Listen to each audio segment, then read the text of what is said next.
Welcome back for our second hour of study. This is CMS 004, Conscience, Morality, and Spiritualism. And we're going to pick up here with this stop-action view of the video presentation from Jonathan Haidt that we looked at last hour. So we'll do just a little bit more of discussion on that, and then we'll go back to the text again of your notes. So please join me in a moment of silent prayer in case you need to confess any known sins that may have occurred since the last time you confessed, whenever that was, and then we'll begin.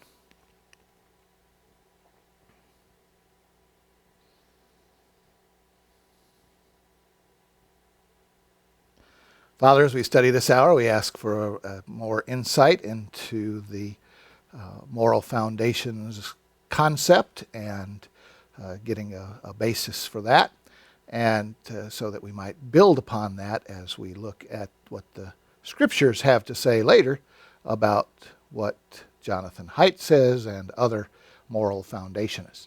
We thank you for this time to worship together, to study your word, and to get to know you better by understanding the humanness of your creation and the effect that the fall has had on us. We thank you in Jesus' name. Amen. I wanted to bring up a point in that argument, that you can't argue in that manner. I was involved in a very lengthy and heated discussion on one of the forums that I belong to, on healthcare reform. And I brought up Jonathan Haidt and so on, and for people to be able to see it, and see what kind of an effect it had on the people involved in the discussion. Well, the ultra-liberal, my main nemesis, looked at it, commented that it was excellent, and that he fully agreed that the problem with conservatives was that they were not open to new experience and so on, and that so he picked out what he saw to be anti-conservative in there. And of course there's a lot in there because Jonathan Haidt, again, is a liberal atheist. All right, so what I did was I carried on a little bit longer with the venomous attacks, the heated discussions, pointing out what was essentially authority in-group purity issues, and got them all up to a nice fever pitch. And then I proposed a solution to healthcare reform that was all about harm fairness. Just like that. In fact, the second biggest nemesis emailed back and said, I vote for Michael's plan. Okay? I vote for Michael's plan. The other guy shut up. He stopped. It was over. Because I switched to an area that they could not argue very effectively because it was about their primary concern. At halftime, we talked about the change that you see if you look at the current liberal climate, that you're seeing a big increase in authoritarianism in the current administration, that you're seeing more in-group, that more we versus them, and you see the religious approach taken by the liberals associated with Obama, and how it's so much you've got to do the right thing environmentally. Purity today in the current political climate is the climate. It is climate change. That you've got to do this. It's the right thing to do. And notice how Jonathan Haidt brought it up in there that the game where you could take your money and put some of your money into a pot that the professor would double the pot and you'd all get to share that. And that, he said, that's like climate change, like environmental issues, that you're asked to sacrifice something in order to get something bigger later on. See? And that's the climate change issue. So they have that. It's the right thing to do. It's the right thing to do under purity, religion, harm to the environment, harm to the planet, harm to the people of the planet. So let's see if we can get out of this now. Guess I better go back to here. Well, I guess I didn't go back to there, did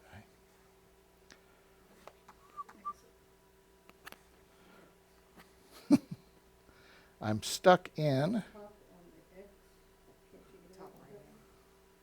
Now I can get out of it.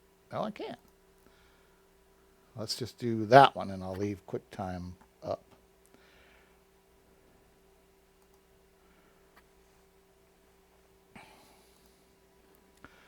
All right, we're back to the text again where we left off in your notes, which was with, is there a number for that slide? Doesn't show a number. It would be number 21. It'd be the 21st slide. And it reads like this. The problem with most philosophical moral systems is illustrated by the story, The Blind Men and the Elephant.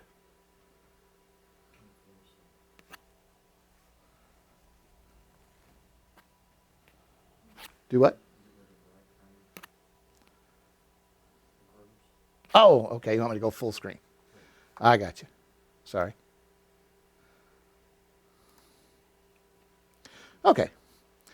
In that story, each of the blind men was able to touch one body part of the same elephant, but they drew conflicting conclusions about what an elephant was like. And you, I'm sure, have heard this story.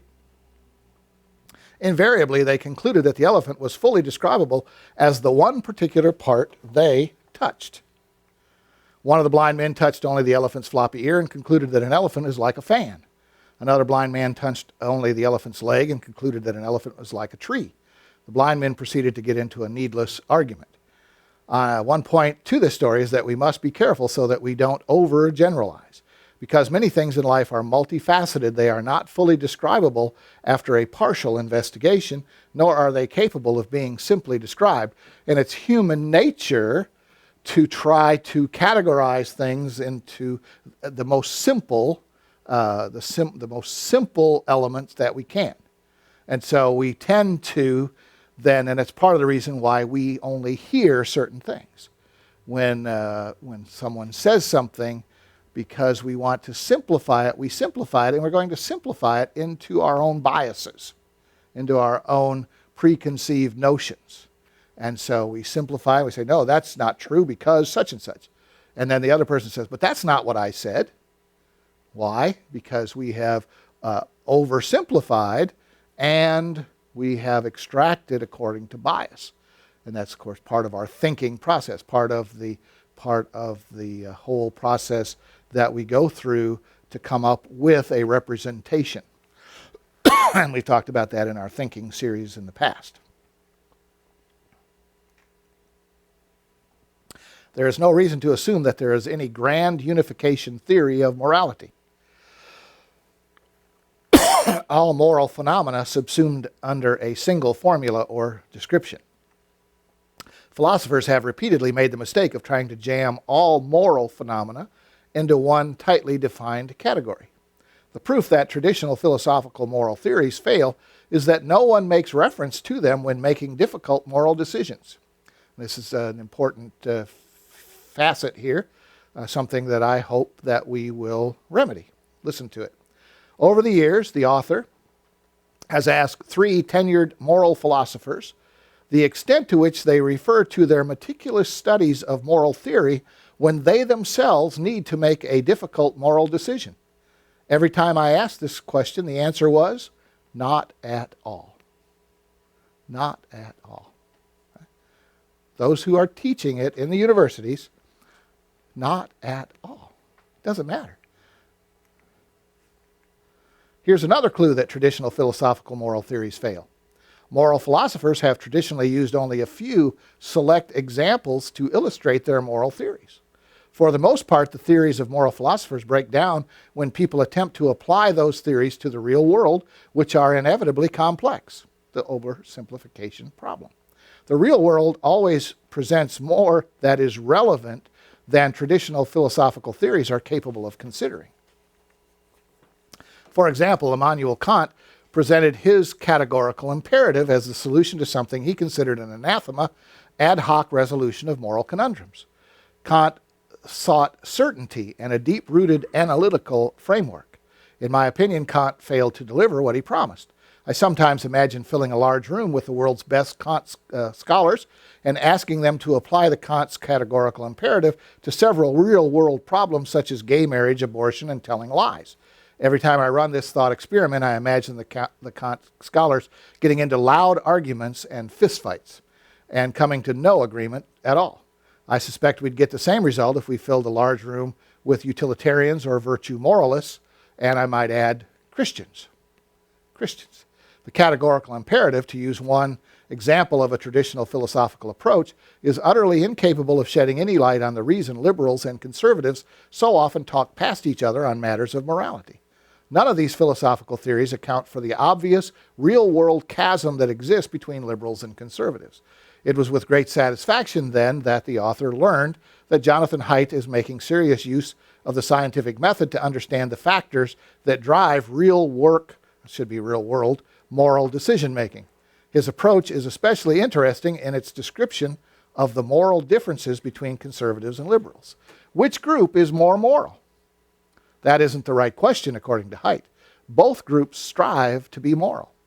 The difference in the way they characterize morality is that conservatives and liberals base their moral sense on different measures. For conservatives, morality is a composite of 5 measures that are taken seriously. All right? Here they are: harm, care, fairness, reciprocity, and we're going to get into them more and learn them more. In-group and loyalty, authority and respect, and purity, sanctity. For liberals, however, the moral domain consists primarily of the first 2 of these 5 measures. The other 3 tend to fly under the liberal radar. We'll see that that's not true, and I've hinted at it already, but it's essentially true for the discussion so far. Haidt describes each of these measures of morality on page 6 of his article. Here's a capsule summary of each. Harm, care. Remember, he's a materialist. If you're tuning in on the internet, this is not our teaching. This is an article to give us a groundwork for establishing the parameters of human thinking so that we can then look at it from a scriptural viewpoint. So we're laying the groundwork. This is not the teaching. It's the groundwork for the teaching. Evolution has shaped maternal brains to be sensitive to the suffering of offspring. In humans, this tendency has been generalized beyond our relationships to offspring. Human beings react to the suffering of other humans, whether child or adult, whether biologically related or not. Humans feel compassion when they see other humans suffer, and they are disturbed by cruelty and harm. It's universal. We're all that way. Liberal, conservative, doesn't matter. We all are bothered by harm to another. Fairness, reciprocity. Humans, like many other primate species, and other species as well, they always put primate because they want you to think that we evolved from primates, readily form alliances. This tendency has led to the evolution of a suite of emotions that motivate reciprocal altruism, including anger, guilt, and gratitude. Okay, so look at the emotions, because that's going to be one avenue of our study, is looking at emotional sins and how they relate to these things. But look at them: reciprocal altruism, including anger, guilt, and gratitude. As a result of these emotions, all cultures have developed virtues related to fairness and justice.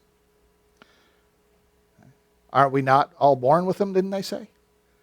Isn't that the whole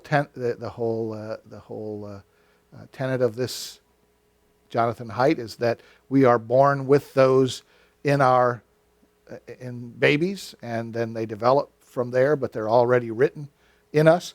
And he says all cultures have developed virtues related to fairness and justice. Well, if you use developed in building up from the basic format that you're born with, I could understand that. Haidt points out, however, that the almost universal tendency of cultures to value reciprocity does not necessarily lead to a belief of individual rights, equal distribution of resources, or equal status. Third, in-group or loyalty. Human animals have developed strong emotions related to recognizing, trusting, and cooperating with members of one's co-residing in-group while being wary and distrustful of members of other groups. As a result, many cultures have valued loyalty, patriotism, and heroism. Cultures are thus commonly suspicious of diversity. Further, a member's willingness to criticize his or her own in-group as seen as a betrayal or treason. Authorities, respect. In many primate species, most members react to the physical force and fear displayed by those in leadership positions. I didn't point it out earlier, but when he talked about the in-group, some of the greatest in-group lessons we see in nature are not primates, but wolves, whales, dolphins, all kinds of species that use cooperation for their betterment that aren't primates. So it's not a primate trait, as they say. Of course, that's part of their evolutionary push to try to make us all think that we are all evolved from other primates. Okay. For humans, the picture is more nuanced, relying largely on prestige and voluntary deference.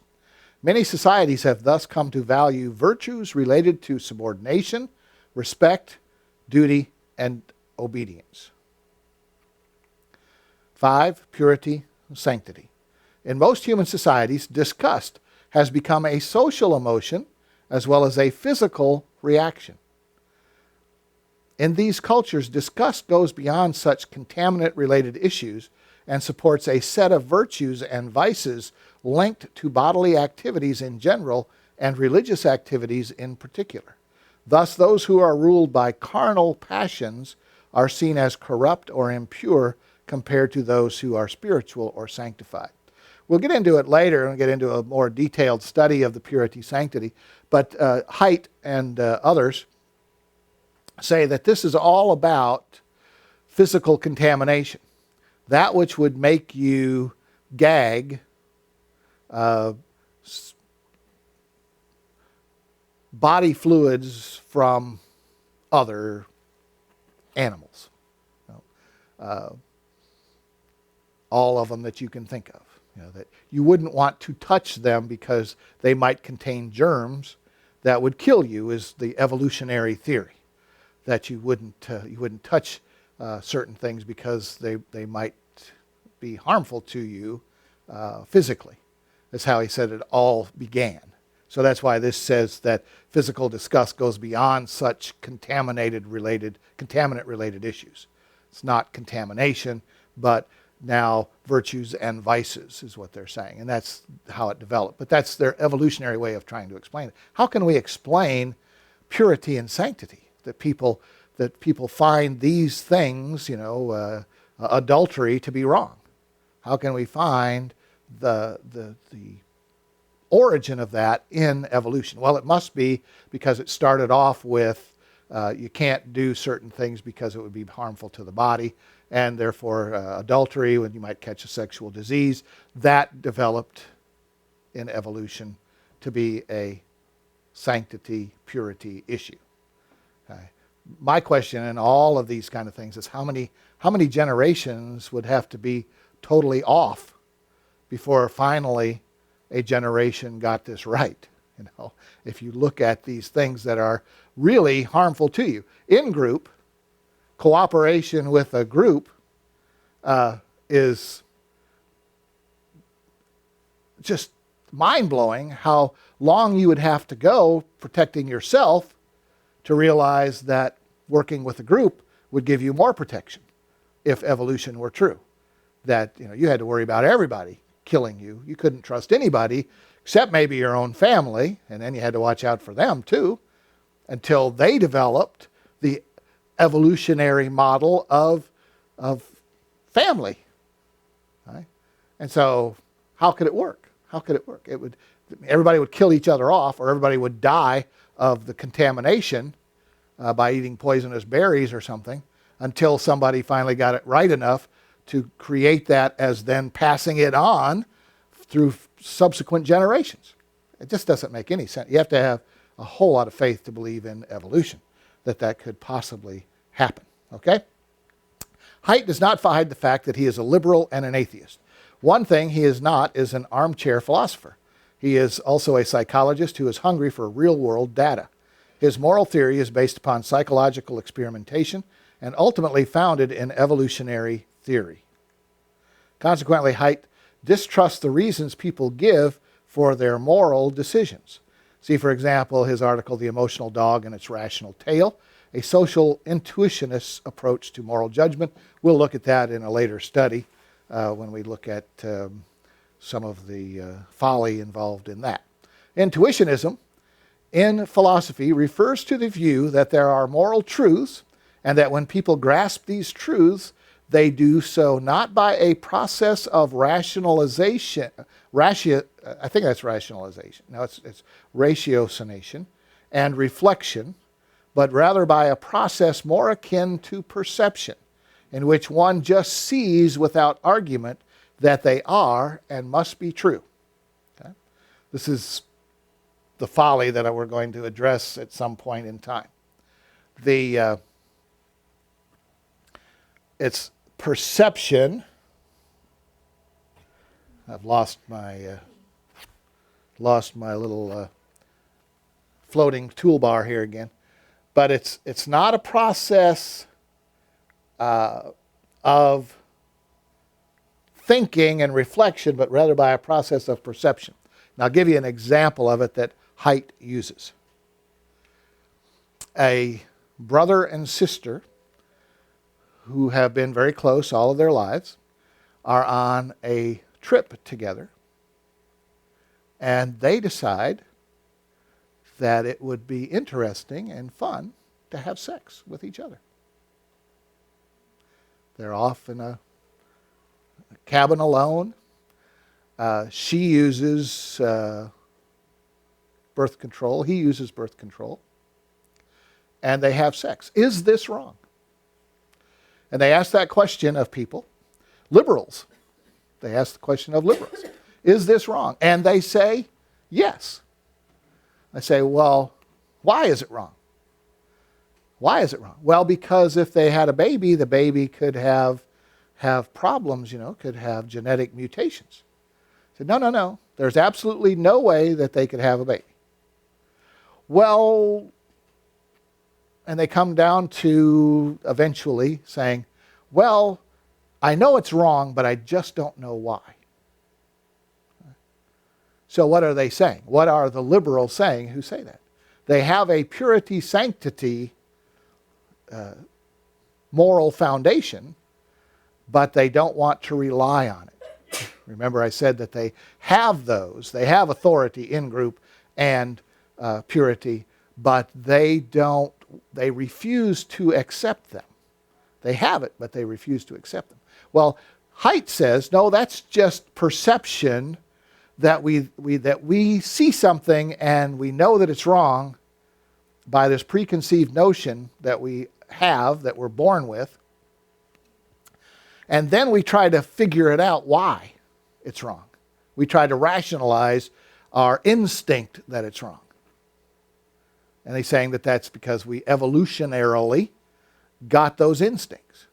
Well, my perspective in teaching this is that no, we did not evolutionarily get them. We didn't get them by evolution, that they were given to us in one form or another. Either they are part of the soul or they are part of the genetic structure of the tree of the knowledge of good and evil effect that Adam and Eve experienced and then passed on through Adam to everyone else. That we have those. And then it's what we do in our decision-making process that decides whether or not we are going to give them any account in our thinking process. So that's what he's saying here, is that it's perception. You hear that story and you immediately say, no, it's wrong. And then you have to come up with a reason why it's wrong. And liberals, of course, who have nothing about this purity sanctity, so to speak, they don't put a lot of weight in that, if any, say, well, I don't know why it's wrong, it's just wrong. Where we would say automatically, well, it's wrong because it's incest. Well, for them, well, what's wrong with incest? What's wrong with incest?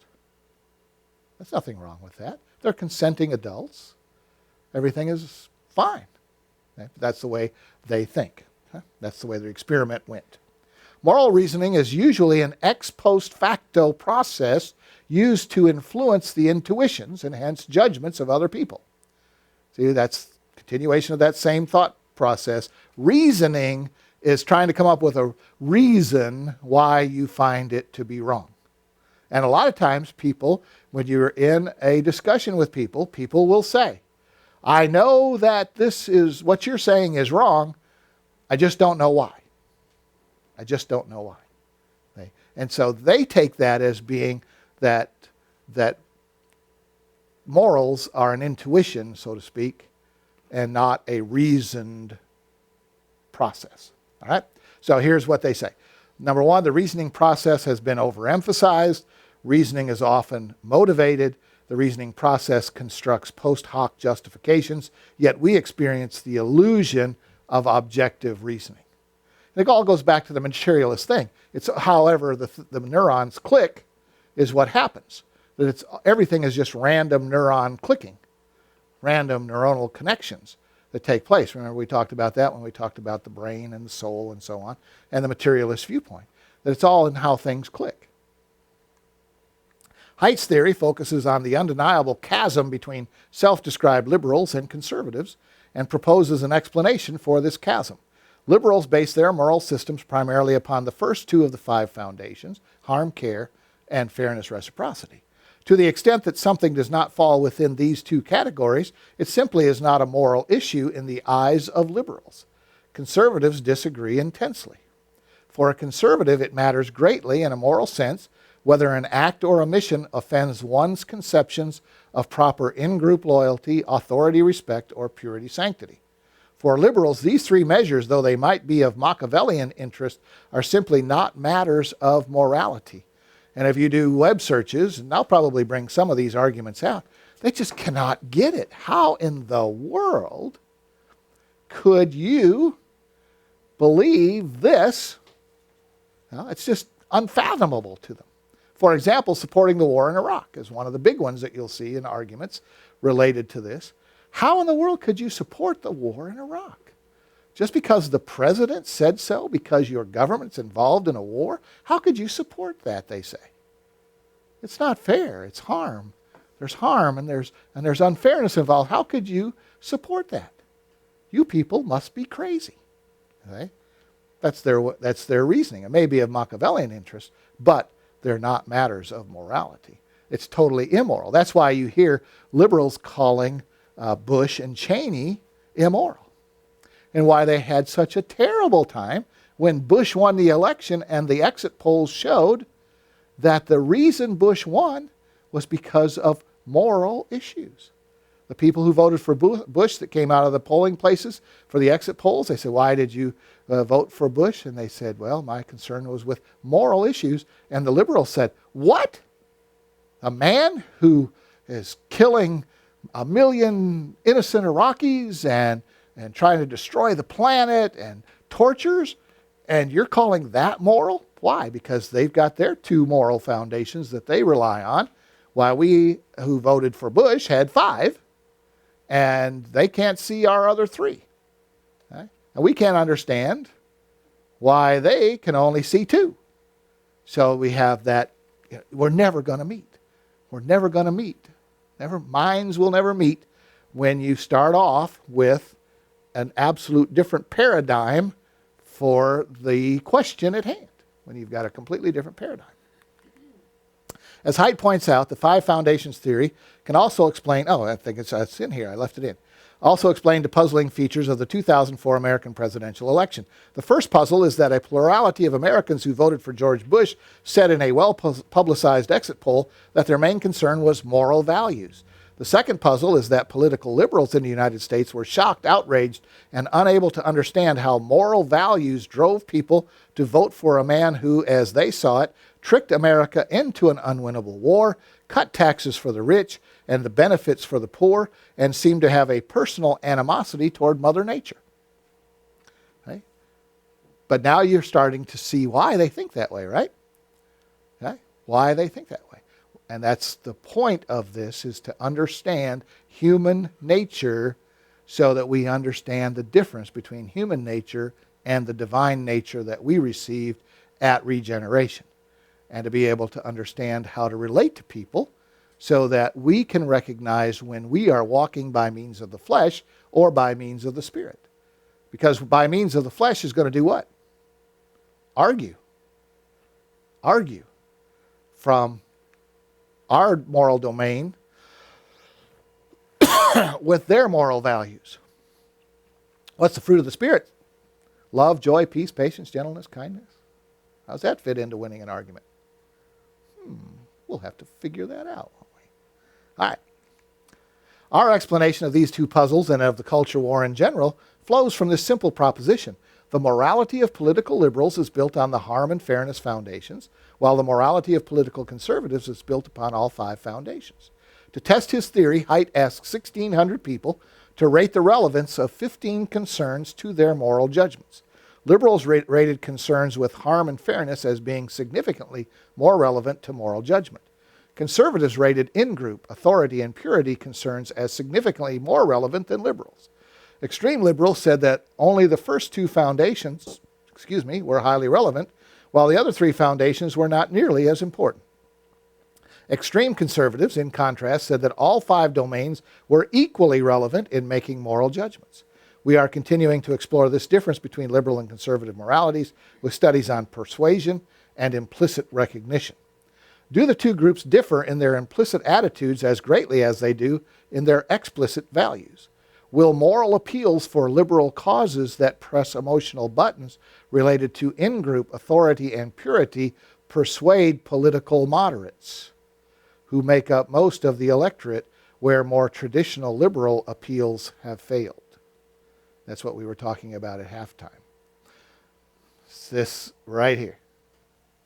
Will moral appeals for liberal causes that press emotional buttons related to in-group authority and purity, three that aren't liberal, will they persuade moderates? Will they get the independents to vote for them? So this has now become a political strategy. This is a political strategy. And who has used this political strategy to his advantage? The President of the United States, who used a religious basis for his election. Now, what did the liberals say with that? Did you hear them coming out and saying, we're not going to vote for President or for candidate Obama because he's got religious views? No. Because what are his religious views? Anti-Christian. Anti-Christian. So it's okay. It's okay because they're anti-Jewish, Judeo-Christian morality. But they put it in the context of Judeo-Christian morality. He went to church. He went to church. Of course, they didn't like it when it was revealed what the church taught, that the church didn't teach authority in group and purity, sanctity, but taught fairness and harm. That was what all of the Reverend Wright's sermons that we know of were about. Harm and fairness. So it was a church of liberal moral foundations. But because it was couched in terms of being religious, a lot of people who didn't know any better thought, oh, he's a good moral man. He goes to church, which he stopped doing after he became president, you notice. It's been 9 months now. He still hasn't found a church to attend in Washington. Hasn't even tried, hasn't even been to visit any churches yet. But that was part of the political strategy to get to political moderates by, and I won't go into the in-group and authority part of it right now, but you can see that as you learn more about in-group and authority, you can see how they utilized the people's moral foundations to get to them to win their vote. I don't know if they did it on purpose or if it was just shrewd political maneuvering, or if it was, of course, of satanic origin in trying to learn how to deceive and where to deceive. If our initial findings hold up, they would indicate that justice and related concerns derived from the fairness reciprocity foundations is literally half of morality for liberals, while it is only 1/5 of morality for conservatives. Haidt's own review of literature pertaining to morality indicates that most scholarly articles reject conservative concerns related to in-group, authority, and purity as bad on the grounds that they often conflict with proper measures of morality, harm, and fairness. And in fact, if you look up morals in the dictionary, you will see harm and fairness as the only parts of the definition of morality. Okay? It's pervasive in the culture that's what morality is. And we'll look at the dictionary different definitions where you can see that. In short, most moral studies reject the legitimacy of several of the things that conservatives revere as moral measures. For a dramatic portrayal of this rejection of the bases of conservative morality, see the chart on page 16 of Haidt's article. I think we already looked at that. I took Haidt's test and found that many of my moral foundation clearly fell into, or that my moral foundation, clearly fell into the liberal configuration, in that I tend to reject the measures of in-group authority and purity. I'll confess that these conservative measures seem immature and stunted to me. Now, to us, it sounds only natural that it is normal to have all five aspects of the moral foundations to be moral, right? I mean, it only makes sense to have all five. And I wondered, how in the world could liberals not see that they are deficient? They're missing 3 of the moral foundations. Obvious to me. You could convince them how wrong they are as soon as you show them that they're missing in-group authority and purity. You know what they say? Evolution has taken them beyond the 5 to the 2 that really only matter. See? They have evolved further than conservatives. All right? So see what he says? They seem immature and stunted to me. They seem like the sorts of reasons toddlers might drum up to justify their actions. See, that's the difference. So, faced with reality that a complete 5-system morality would be best, they say, no, that's immature. We have evolved beyond 5-system morality to where we have picked the 2 that really matter, and yours are childish and immature. Okay? Self-justification in the area of morality. For example, I consider it to be irrelevant that what my alleged in-group thinks. No patriotism, see?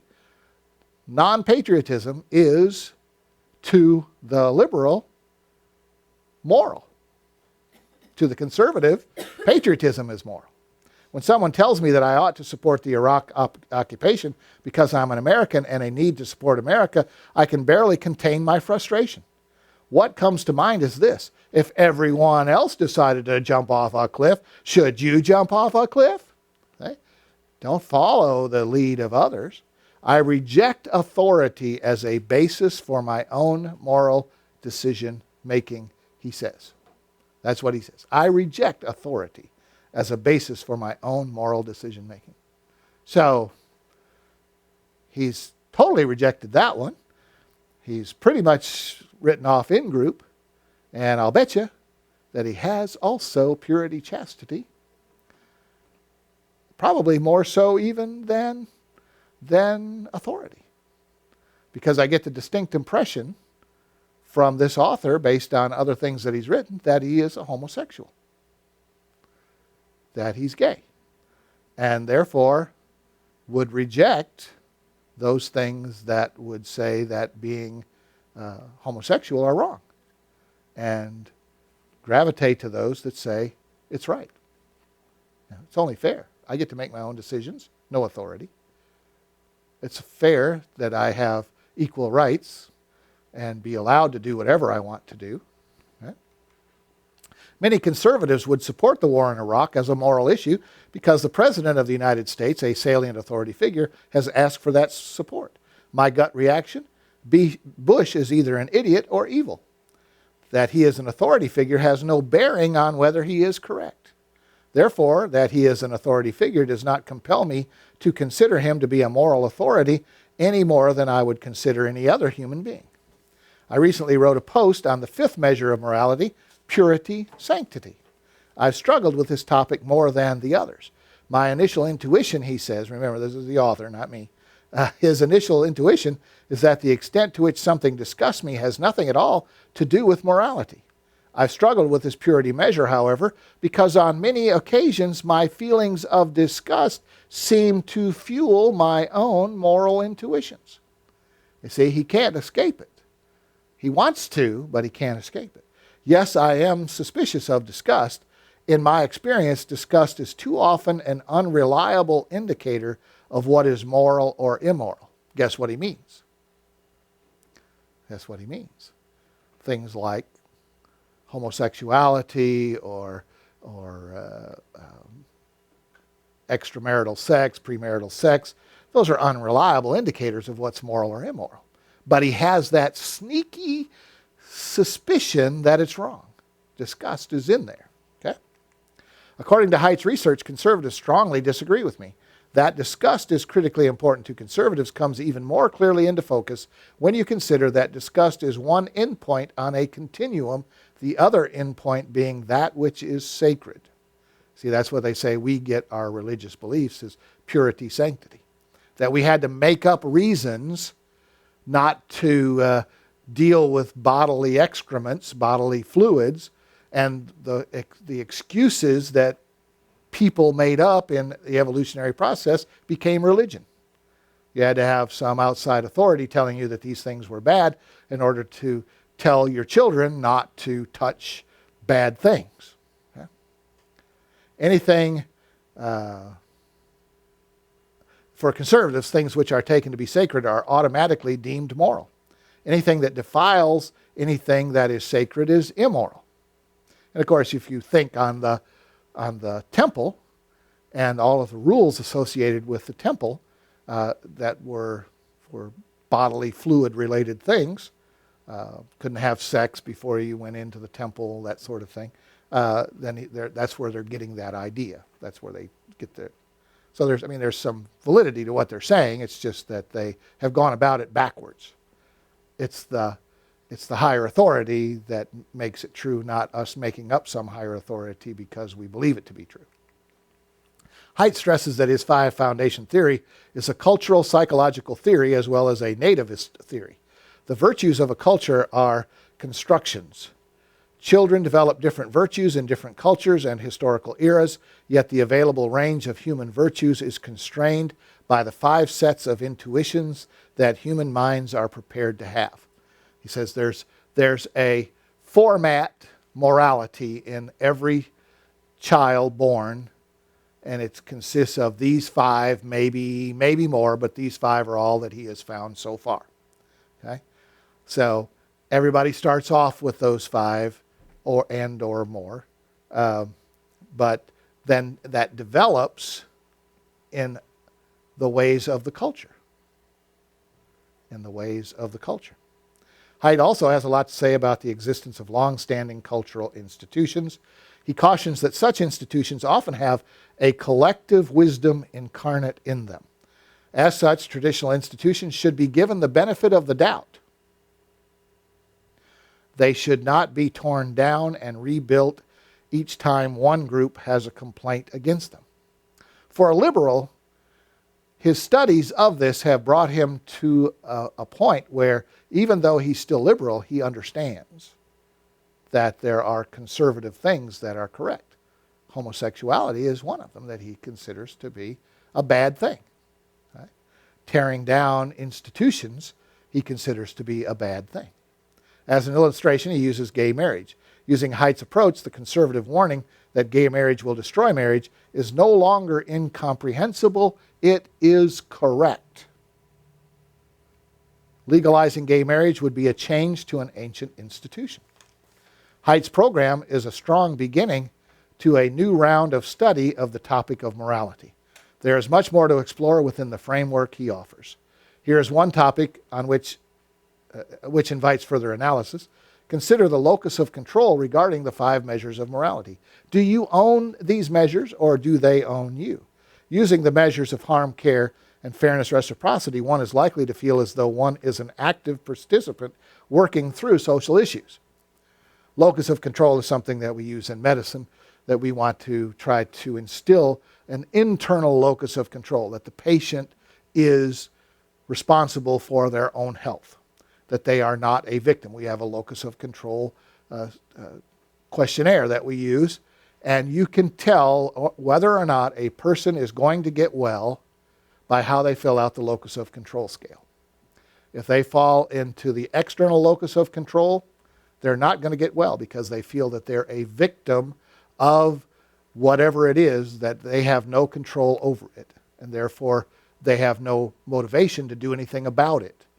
Exercise, change their lifestyle, take their medicines, get their treatments, whatever it happens to be, they feel like there's nothing they can do.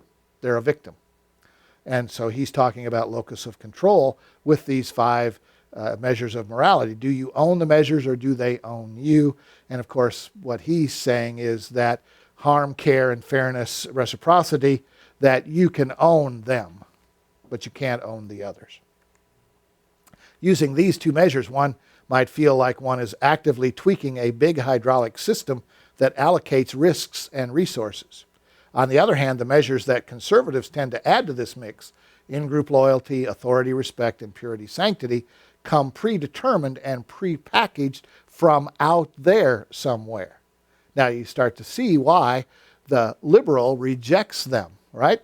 The liberal is typically atheistic, typically materialistic. These, in-group loyalty, authority, respect, and purity, sanctity, are out there kind of things. They're inflicted upon mankind from an external standard. So therefore, we can't accept them. Well, why didn't they say that harm and care was an external? It was an external, that you don't beat your babies, that you don't leave your babies out in the cold. Why wouldn't that be something that was external? Why was that internal, where authority, respect had to be external? But that's what they decided, and it appeals to them because why? If you go by the first 2, you can justify doing pretty much anything. Okay? They are the first 2. Harm, care, and fairness, justice are the 2 that give you the excuse to live in your happiness attainment motivators without responsibility. Okay? That's why they've chosen them. We'll get to that later in our studies. People don't normally sit down and calculate how to assemble their social group, whether to give respect to the person in charge or consciously decide what is holy. For most conservative, these things are givens that are not amenable to further analysis. Were they for you? Did you analyze what you believe? Did you come to a conscious decision about what you believe, or did you just automatically accept it? Well, if you were born and raised in a totalitarian form of religion, some Christianity, Islam, some whatever it happens to be, then you might just accept it without thinking about it. But typically people think about it. So, but they can't imagine that if you thought about it, that you would ever accept it. See, it's just incomprehensible to them that you could accept these things, that you could accept in-group authority and purity without them just being foisted upon you. Okay? For conservatives, the only calculation needed is how fast to fall in line with these measures that originate somewhere out there, and to decide how aggressively to push others to fall in line too. Okay? You see, we're a bunch of mindless robots trying to get other people to fall in line with this God thing, is essentially what he's saying. Another issue inviting further analysis is the method by which people apply the 5 separate measures to resolve conflict. I doubt that we'll ever determine a specific calculus. I hope to. People don't actually have the cognitive firepower to weigh the factors in a precise way. I hope you will. But I do suspect that people make use of recurring strategies when considering the emphasis to give each of the 5 measures. It might come down to a set of heuristics, or people might develop strategies as a result of becoming culturally trained up from childhood on. Pattern matching makes much more sense to me than any detailed attempt at calculation. He doesn't think you can get there by actually thinking. As Andy Clark wrote in Being There, people are good at Frisbee, bad at math. I suspect further that for many people, some measures would trump all other measures, at least on some issues. In the case of gay marriage, for example, the purity measure might trump all others. Many people wouldn't see the need for any attempt to weigh the measures, to the extent that the measures might drive the decision in opposite directions. I would also suspect that attentional factors drive these decisions. It would thus be interesting to explore why and how certain measures become bright and shiny things in certain contexts. Haidt offers a deeper explanation as to why some people end up liberal while others are conservative. He starts with the presumption that it is normal to use all 5 measures of morality. It is historically normal to be conservative. What needs to be explained is why some people are liberal. For Haidt, the answer has to do with social mobility. Looking at the entire range of human societies, the statistically normal human society is built upon all 5 foundations. It is modern liberalism, not the continent of all other cultures, which requires a special explanation. Why is it that in a minority of human cultures, the moral domain has shrunk down to the liberal core? How did it come to pass that in much of Europe and in some parts of the United States, moral concerns have been restricted to issues related to harm, welfare, care, justice, rights, and fairness? Haidt, very amusingly, shows the map of who voted for whom, and all of the Democrat areas are around waterways, the coasts or rivers. And he said, my conclusion is that humidity causes liberalism.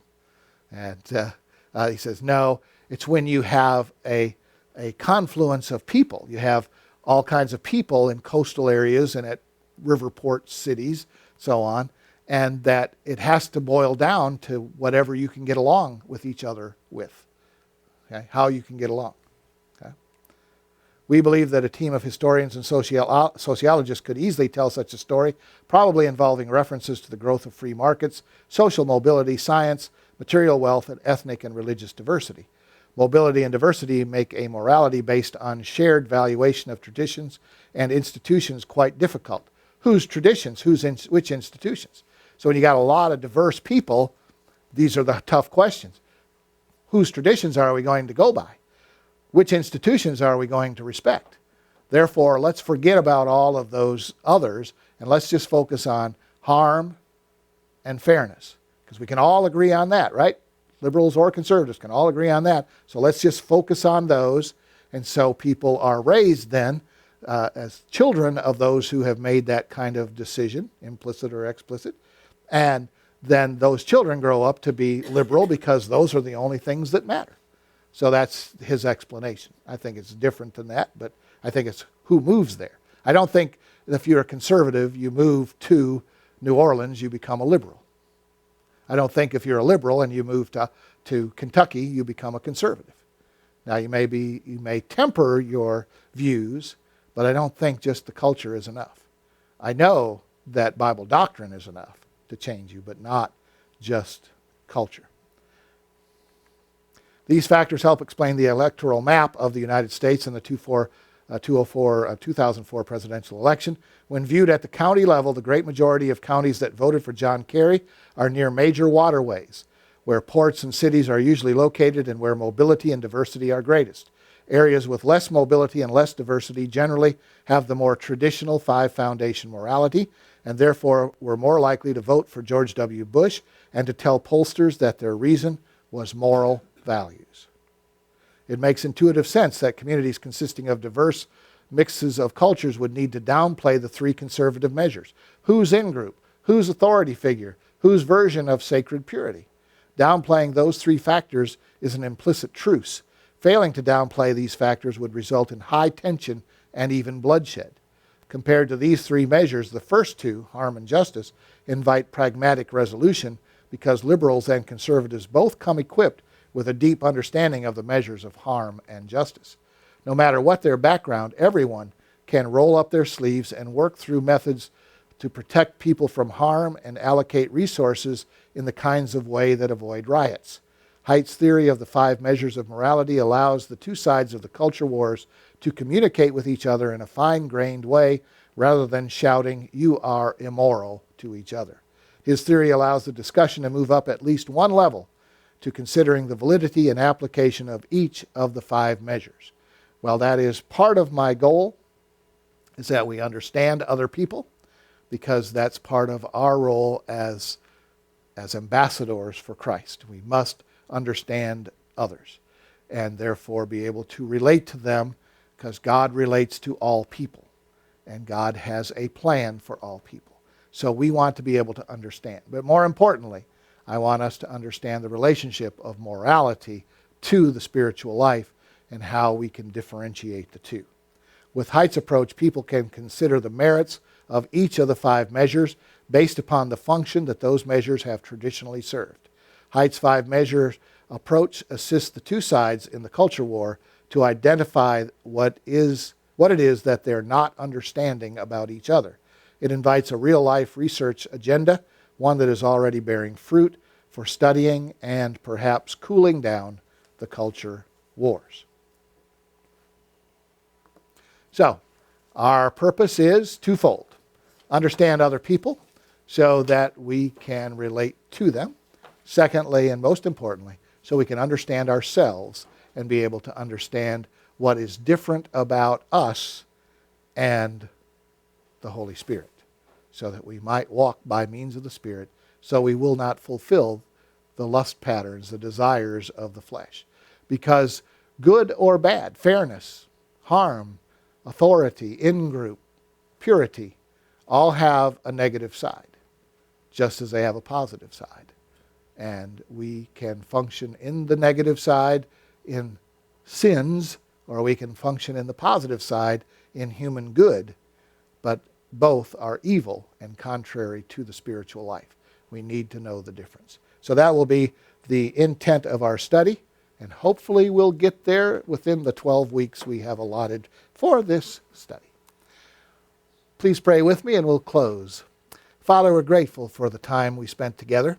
We understand that a lot of this information is faulty, that it comes from an atheistic, materialistic viewpoint.